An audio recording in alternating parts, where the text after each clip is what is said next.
Imaginez une entreprise qui fabrique de beaux meubles, qui permet à des artisans locaux et à des artistes de s'exprimer, d'être heureux dans leur travail. Une entreprise qui respecte l'environnement en achetant son bois le moins loin possible et en utilisant les matériaux les moins polluants. Une entreprise qui ne sacrifie pas le social à la rentabilité et au profit. Vous avez dit utopie, Fabrice Poncet répond La Fabrique. Bonjour Fabrice Poncet. Bonjour. Fabrice Poncet, décidément. Lapsus. La Fabrique, c'est le nom d'une entreprise d'ébénisterie que vous avez créée avec votre associé, qui s'appelle Nicolas Autric. Et ça, c'était il y a 7 ans. Elle est installée à Francheville, dans le Rhône. Vous êtes ingénieur formation, lui est ébéniste. Déjà, vous êtes rencontrés comment ? Alors, c'est un ami commun qui nous a présenté. Hein. Non, tout à fait. C'était dans une soirée. C'est un ami commun qui nous a présenté. Je travaillais depuis quelques mois sur le projet de création de la Fabrique. Et en avançant, je me suis rendu compte qu'il me fallait un homme du métier, puisque le projet de la Fabrique était justement de se lancer dans la fabrication de meubles et d'objets. Et on m'a présenté Nicolas, qui a un diplôme des métiers d'art. Et on a bien discuté de la vie, de l'argent, du travail, de qu'est-ce que faire une entreprise, qu'est-ce que travailler ensemble. Et quand on a vu qu'on était calé sur les valeurs, alors on s'est associés. Voilà, parce qu'à la base, il y a des valeurs. Il n'y a pas l'envie de faire des profits. Il y a l'envie de monter une entreprise, comme on dit aujourd'hui, de créer une entreprise et de travailler avec des gens pour produire quelque chose, mais avec une philosophie particulière. Ça, s'était posé dès le départ, ou est-ce que c'est dans la discussion qu'il y a eu cette idée d'en faire une entreprise un peu différente des autres ? Non, c'est vraiment fondamentalement le projet de la Fabrique.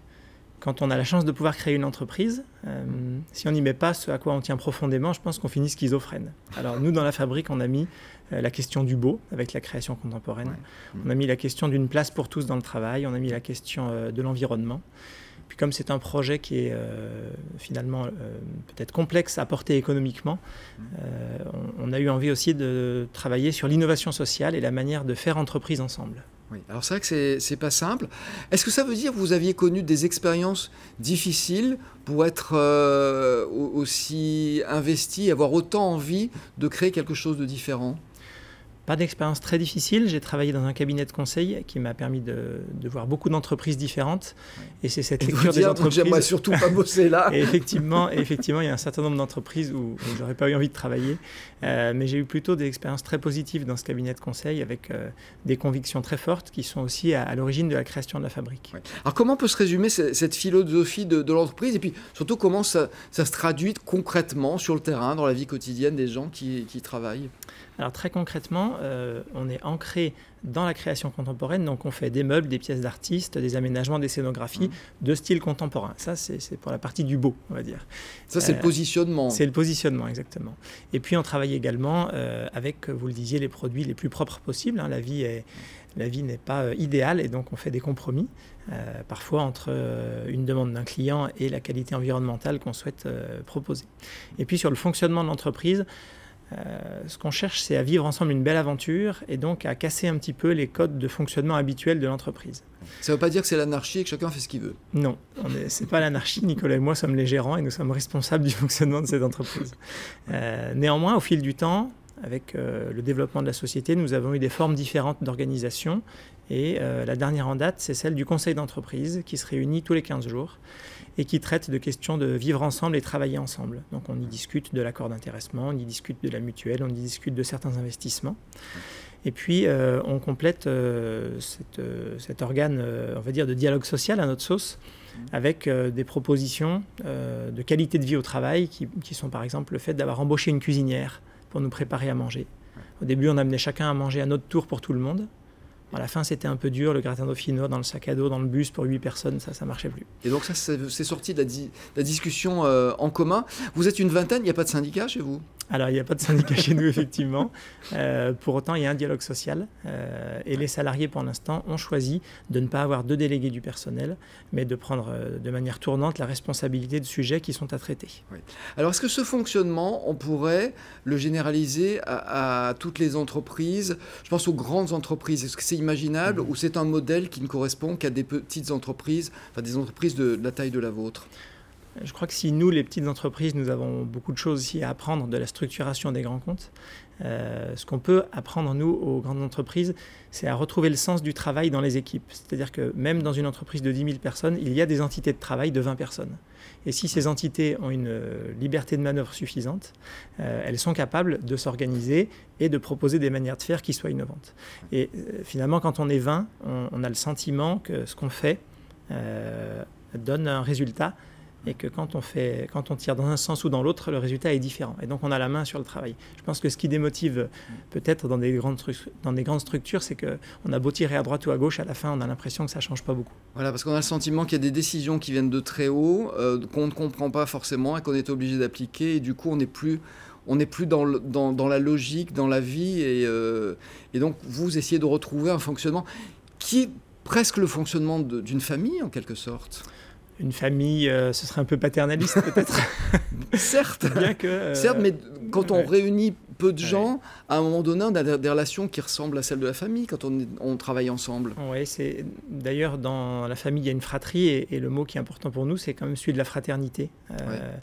On a besoin aujourd'hui dans le monde, pour équilibrer, on va dire, je fais un petit détour, mais pour équilibrer les questions de liberté et d'égalité, on a besoin de la fraternité. Alors et la fraternité, elle commence à se vivre au quotidien, chaque jour, là où on travaille. Alors ça, pour beaucoup, la fraternité, c'est quelque chose de complètement utopique et pas imaginable dans le monde économique dans lequel on vit. Est-ce que vous êtes sur un créneau, justement, qui facilite ce positionnement-là ou pas? Oui, c'est vrai que le fait de travailler sur des produits, on n'est pas dans le luxe, mais on travaille sur des produits de haute facture, plutôt de haute gamme.